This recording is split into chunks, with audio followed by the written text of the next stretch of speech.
Handa ka na bang marinig to?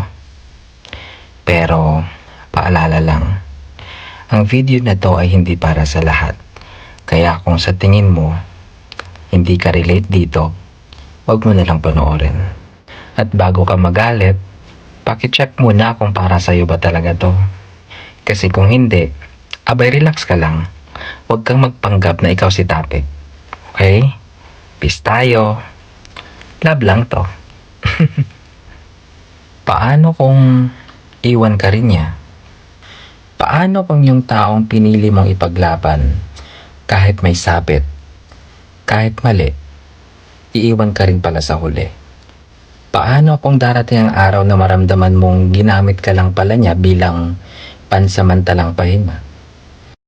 Na habang ikaw, todo sa pagmamahal, todo sa effort na itaguyod ang relasyon ninyo, pero siya naman, tahimik nang bumabalik sa dati niyang mundo.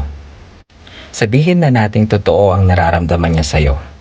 Pero alam ko, mahirap talagang pigilan ang puso.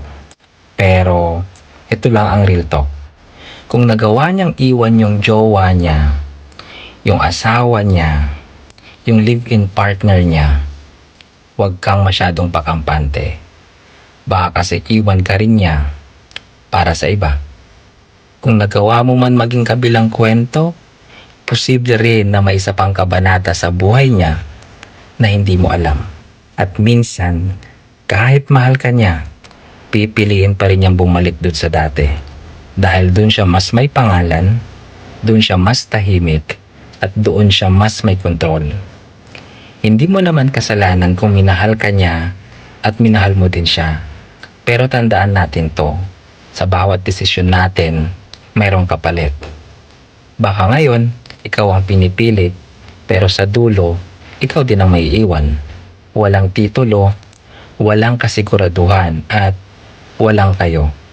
Kaya ngayon, tanong ko sa'yo, kung aalis siya, may laban ka ba?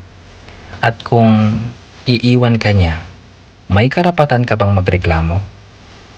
Ang totoo, minsan, wala kang laban. At kahit mas mahal ka pa niya, hindi ikaw ang pipiliin.